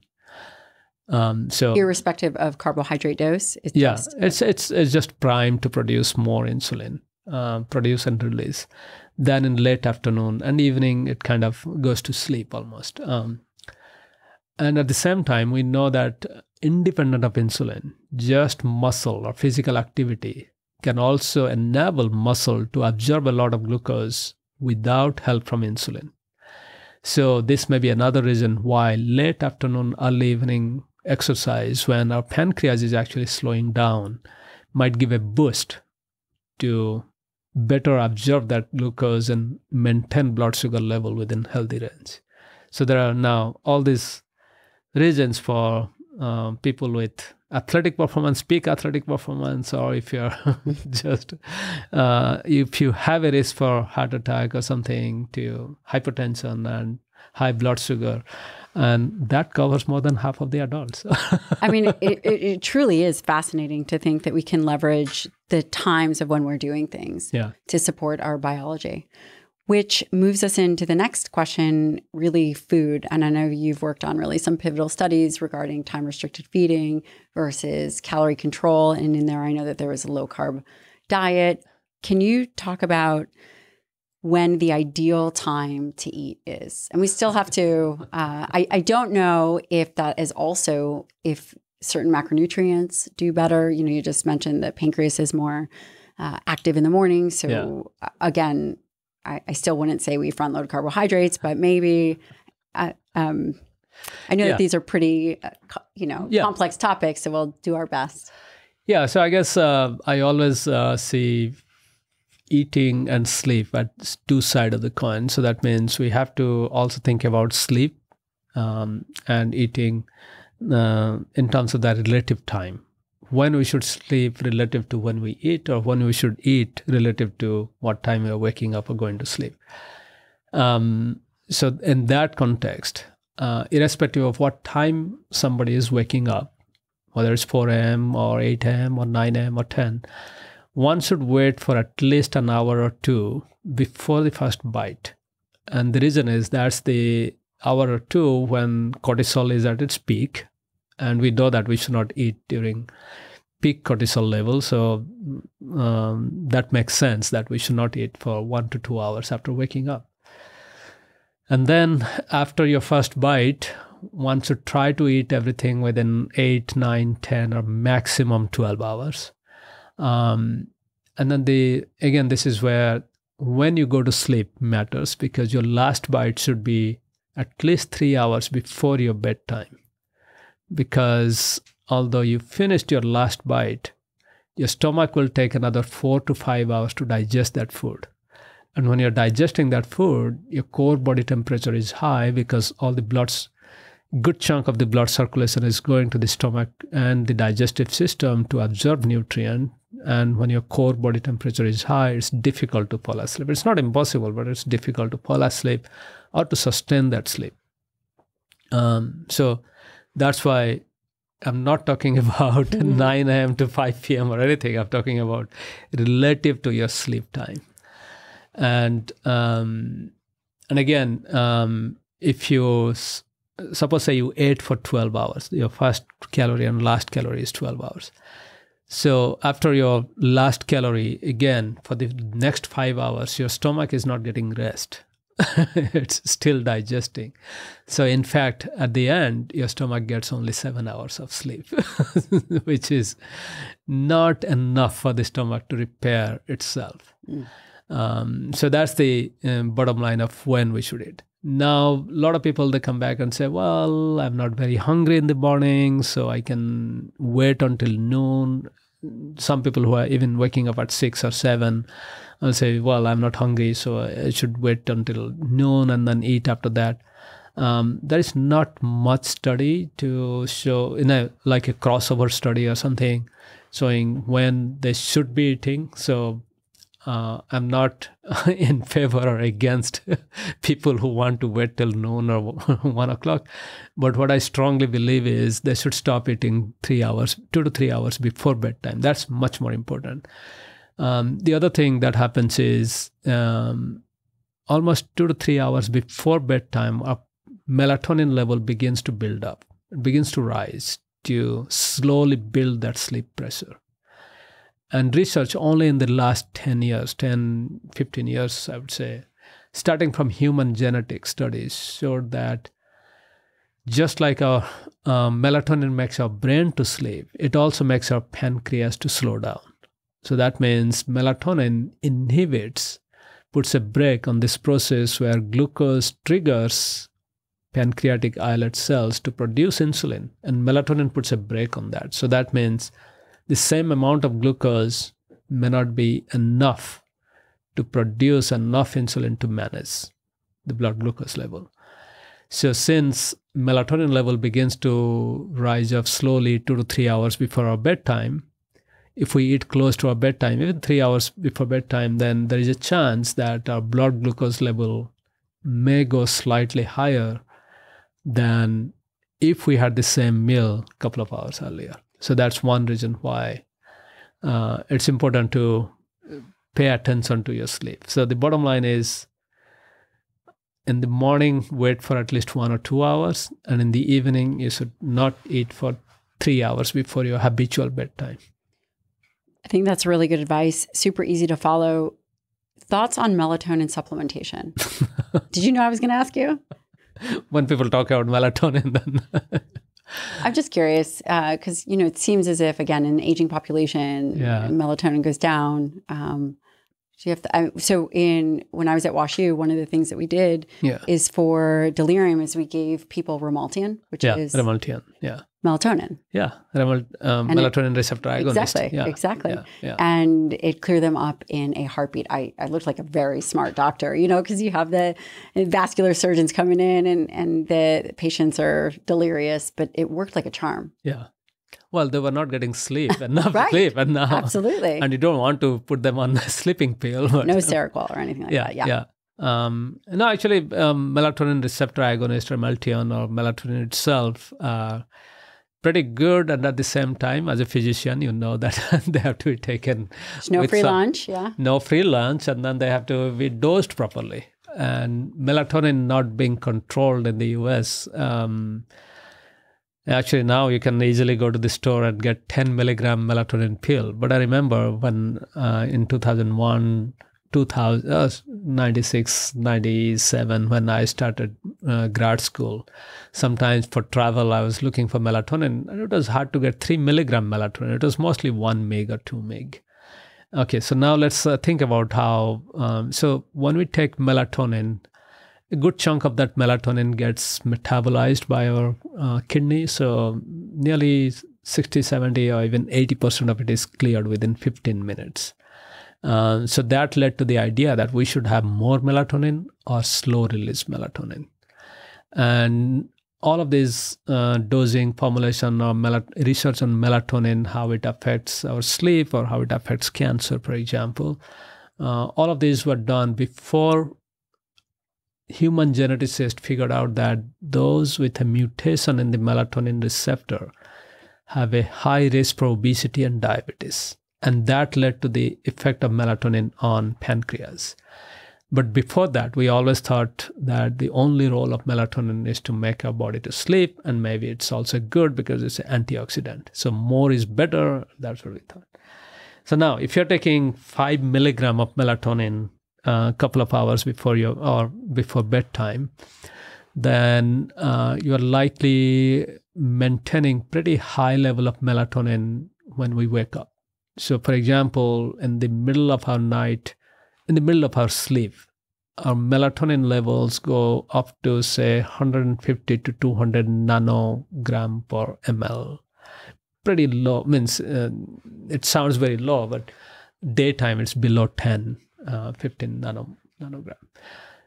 But if somebody takes 5 milligram of melatonin at evening, then that person is likely to have more than 100 nanogram even 2 hours after waking up. It's pretty high level of melatonin that person would have. And that's why a lot of people, they would complain that, I slept well, but melatonin somehow gives me a little groggy next day morning. So I need coffee to wear off the effect. So at the end, what is happening is we are beginning our day with coffee and ending with melatonin to counteract each other's effect. So now in those cases, people are actually taking exogenous melatonin, 3 mg or higher. Although it's difficult to go get a melatonin test in the morning to see how much of melatonin is in your blood. Of course, you can go and get that test done. But the rule of thumb is you still have pretty high level of melatonin. And this melatonin that we're exogenously taking, light has no impact on it because light affects the pineal gland, which produces melatonin. So it puts a brake on pineal melatonin production. But once it is in the bloodstream, light has barely any effect on it. So that means light has no effect on how much melatonin you took. So the morning light exposure will not reduce your melatonin if you have taken a melatonin pill so previous night. Stop overdosing yourself on melatonin. Otherwise, you're going to be exhausted and you're not going to be able to pull yourself out of it unless you're drinking a triple espresso. Yeah. And then for people who have type 2 diabetes or pre-diabetes, if they're taking 3 to 5 mg or higher level of melatonin the previous night, and they're more likely to have high level in the morning, for them it becomes even more important that they should not eat a sugary, high carb breakfast early in the morning. And so these are some of the caveats that people are finding, that melatonin is good for sleep, but it has to be taken and more regulated. Maybe the physicians can recommend few things. One is don't take your melatonin pill with your dinner, because that's there you go. Not ideal. At least 2 hours after dinner, you should take your melatonin close to bedtime. And people always ask me, and then I say our sensitivity for melatonin is very different. For example, I am a cheap date for melatonin. I can take 1 mg and I'll fall asleep. But I know people who are even more sensitive to 500 micrograms. So that means half a milligram is enough. And these are like 250 pounds. This size doesn't matter. And at the other end, I have also seen people who take 15 milligram because 10 milligram will not put them to sleep. So melatonin is a thing that people may have to tighter and then figure out and play around when you're not traveling, because when you're traveling.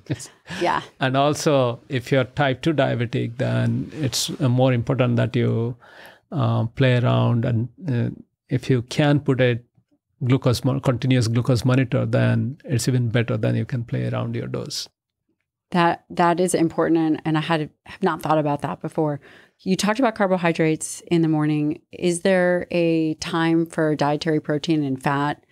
I think morning is good for everything. Because there are also studies in Japan that came out, I think.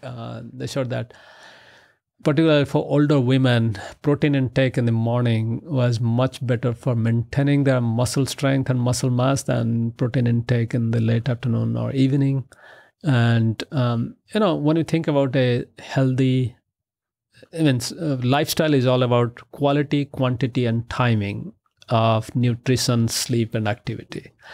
And of course, we are talking about timing, but we should not ignore the quality and quantity. And in terms of quality, for example, the best breakfast would be a bunch of complex carb with good fiber and also protein and fat, because that will help. What we see in our clinical studies is when people go through 14 hours of fast and they're eating their first breakfast, then they're likely to eat a bigger breakfast. And breakfast is the only meal on which we have good control if we're eating breakfast at home. You're absolutely right. You're absolutely right. Once you're getting out of the home, then you have no control, very little control over what you will eat and how much you will eat. So what happens is when you eat a good, healthy breakfast, healthy means, for example, I eat oatmeal and then I have some egg white or something and fruit. So that becomes very healthy. But at the same time, the big breakfast will also prevent me from eating snacks at work or wherever I'm going. So I'm less likely to pick up that donut or any sugary snack. So it does two things: bigger breakfast, and your pancreas is much more ready.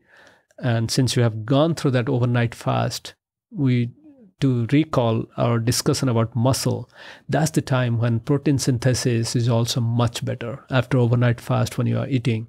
So in that way, having a good dose of protein also helps to build that muscle and repair. I couldn't agree with you more. And also the studies are done with that first meal. Again, like you said, it's so easy to control for. In terms of relating it to this light and light viewing and circadian entrainment, how do you recommend people do that? Is there a certain amount of time outside? Is there a certain amount of time that they should just be outside? Yeah, so this is becoming more and more important because light does few things. One is it reduces, biochemically, it reduces the melatonin production. So that way, it also reduces sleepiness because even after we wake up for at least 1.5 hours, in some cases 2 hours, the melatonin level is relatively high, and light just reduces. My kids don't seem to have high melatonin level when they wake up. They're just ready to go. Yeah, kids are different. I mean, they're just, they might have high cortisol level. Yeah. I mean, did you just drink a whole bunch of coffee or what? But for the most part, yes. The second thing that it does is resets our clock. So, and then the third one is bright light during daytime. It increases alertness. Reduction of depression doesn't mean that you feel more alert. There is a different switch for alertness. So your executive function also improves with that. And then daytime, there was another study we just finished. And again, it's Horacio de Iglesia who published it. And this confirms some of the studies done from early on that daytime bright light exposure, for some reason, we don't understand why, it increases nighttime melatonin level. So going outdoor, getting some bright light is almost equivalent to taking a melatonin pill without the adverse effect of all these things. So it's pineal melatonin is actually produced to a high extent. So now if we combine all of this together, then the question is how much light, for how long, and when, right? So again, studies have shown that as a rule of thumb, 1,000 lux of light, I'll get to what is that, for 30 to 60 minutes is enough for an average person to reduce feeling low, increase alertness. So 1 lux of light is having a candle in a dark room and sitting 1 feet or 1 arm length away. So 1,000 lux is typically, in Texas in a sunny day, if you just open your curtain, you have a glass window, even though the sun is not coming to your room, if you sit within a yard from that glass window, then you are getting roughly 800 to 1,000 lux of light. If you're going outdoor in a cloudy day, cloudy, snowy, even in Minnesota, Minnesota in January, if you're going out, you're getting cloudy day, that's 5,000 lux of light. So that's 5 times more than what you need. But, you cannot stay outdoor in Minnesota for 1 hour walking. Then in the middle of the day, for example, in Texas now, it will be 200,000 lux. And 200,000 degrees. So something like that. So that's the rule of thumb, that 1,000 lux. So that means if it is a pleasant day, then you can be even under tree or shade outdoor for an hour, and that will be enough because you're getting 5,000 to 10,000 lux to uplift your mood and entrains circadian rhythm, all this stuff. So light, only through the eye. It's light viewed through the eye. Light viewed through the eye. So that means you should not be sitting under the shade and wearing your sunglasses, very heavy sunglasses. Yeah. And so that defeats the purpose.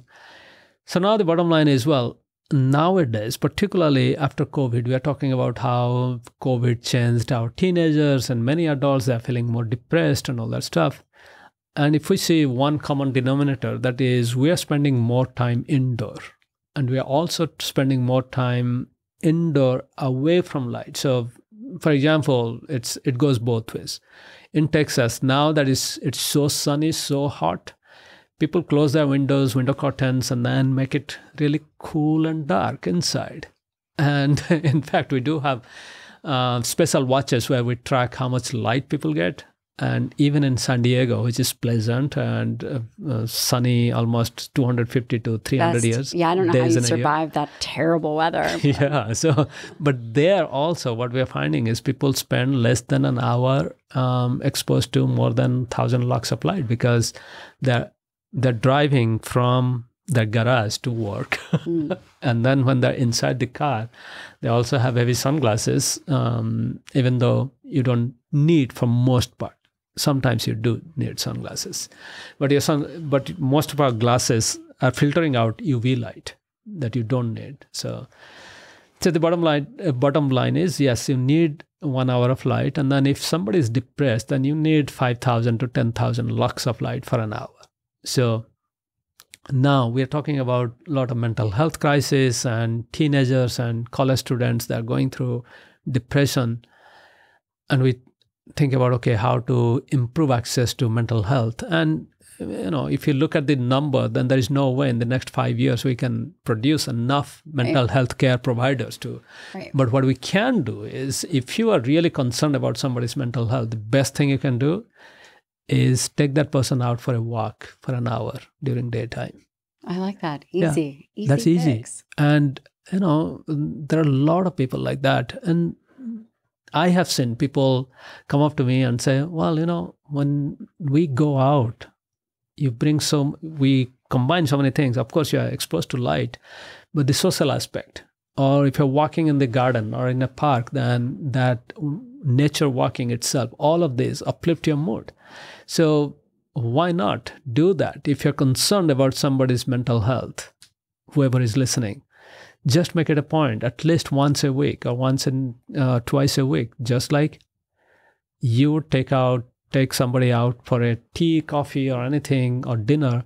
Make it a point that you do that during daytime, sit outdoor, even if you have lunch, breakfast, or go for a walk. Do that for your friend who is feeling low, and that can have a huge impact. Yeah, that's such good advice and so easy. Easy to do. So that's why I said, daylight is antidepressant. It's plentiful and free. You just have to make the effort to get outdoors. Yes. Have you seen a lot of influx in the photobiomodulation in terms of red lights for healing? I'm sure you've seen a ton of that. I've seen a lot of that. And unfortunately, I haven't done much research in that aspect. Where do you feel that the field is going? What are you working on next? I'm sure that the information and the science that we're hearing now is probably, again, you've been aware of this for years now, right? And so typically there's something up your sleeve that's next, or where the field is going. No, I think, we don't know the mechanism for a lot of this. Even, for example, we talked about chronomedicine, and based on animal works, we think that nearly 85% of FDA-approved drugs might have a better time when they're taken. But then, even animal studies with 800 plus FDA-approved drugs, to do that systematically and to see whether there is in fact efficacy or not, we don't know that. So those are some of the stuff that the field will go and address. Then in terms of patient care, we haven't done, when I say we, doesn't mean me, but the field, our community, we haven't done systematic studies, say, lighting schedule or nutrition schedule in hospital setting. Can we improve care in a way that even if we reduce hospital stay by 1 day on an average, 1 day of hospital care is somewhere between $15,000 to $20,000. Yeah, definitely reduce the burden. So that will reduce the burden. So we need systematic study on that. Similarly, old age adult care, old age care, whether it's dementia patient, how to optimize their lighting, nutrition timing, and also medication timing, because every day they have quality day that reduces the burden on the caregivers and also improves their quality of life, the quality of everybody's life who care for them. And then on the babies, kids, and there is very little research on circadian rhythm and brain health. For example, there is a rise in autism spectrum disorder, ADHD.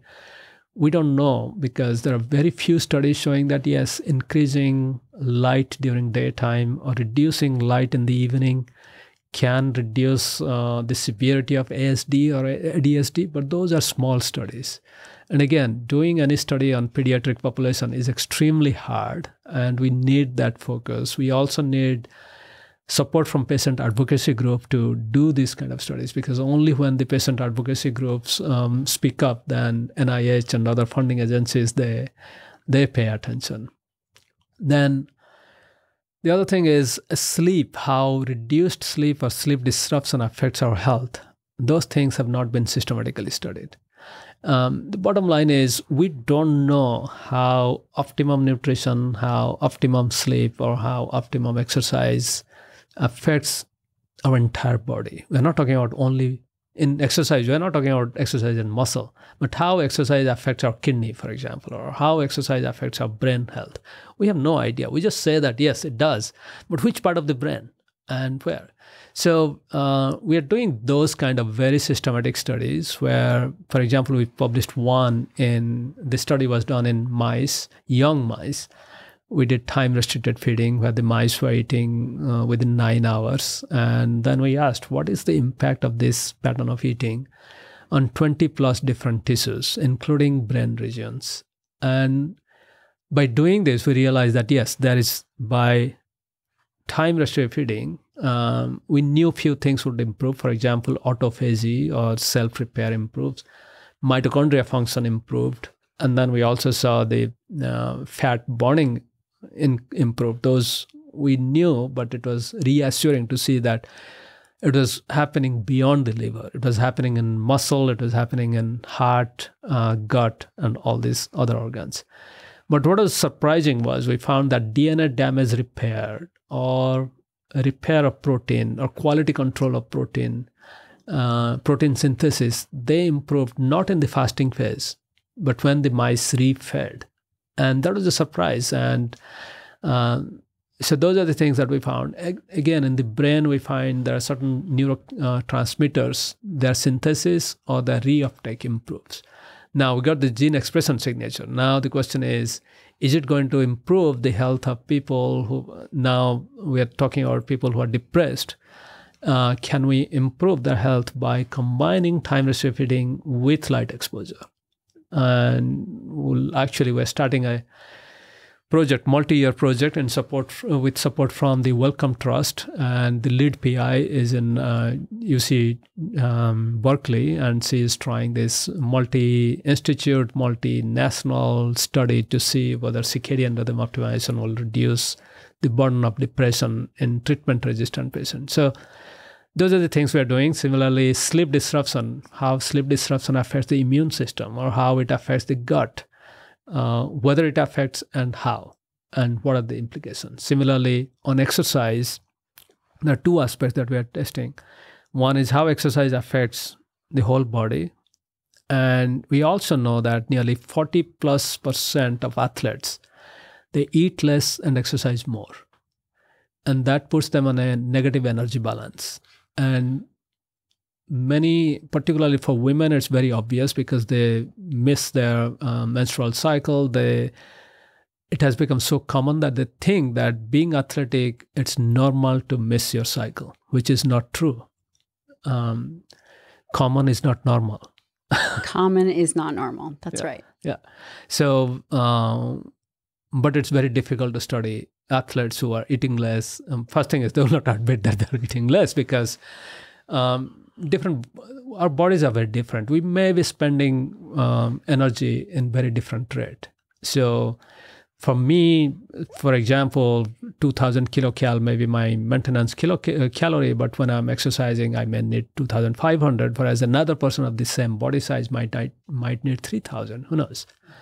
So we are studying that relative energy deficit in sports, and we had to create a new mouse model where the mice have to exercise the same, but then we slowly reduce their calorie, and then we're asking, is this the right model, first thing? And then second, if it is the right model, then what happens in neuroendocrine system, brain? Again, we go take out at least 20 plus organs systematically, and then do very in-depth global analysis. We look at all the genes or all the proteins or all the metabolites. And then when we do that, and the regular statistical models don't work anymore, so then we have to also bring in computer scientists to build this AI machine learning model to take the data and then give us insight. So that will be I think that will be the future, not only in our field, in many fields, it will be the future. Well, it's so exciting. And one of the reasons I love all the work that you're doing is it's applicable. There's a lot of basic science involved, but it really is applicable to the average person, and it makes the world better. So thank you so much for doing everything that you're doing.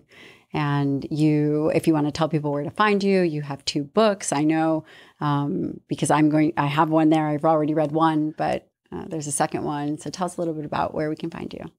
Yeah, so I have these 2 books, the Circadian Code, that talks in general the circadian rhythm and its implication for health. That was published almost 5 years ago, but it has been now translated in 15 or 17 different languages. And then while working with patients, I also realized that circadian rhythm has a huge impact on blood sugar regulation, blood pressure and blood sugar regulation, those 2. And that's why I wrote the second book, Circadian Diabetes Code, to control blood glucose. Because another thing that I realized that many people think that, diabetes is just a disease of this blood sugar. If we take care of it, then it's not a big deal. But actually, diabetes, as you know, is it takes you in a sliding slope. So that's why I wrote that book. So those 2. And then I also started a new commercial version of the app, My Circadian Clock, because this is used mostly for research. And then we realized that a lot of people wanted much simpler ones. So that's why we started On Time Health. So one can go to Get On Time Health. We'll link it too. Yeah. And these are the places where people can get more information. Thank you so much. And are you active on Twitter, Instagram? I try to be active on Twitter. Once in a while I do post. Okay, well, we'll link all of those. Again, thank you so much. Thank you. Thank you for doing this wonderful thing of connecting science to the bigger audience who will benefit every single day. Thank you.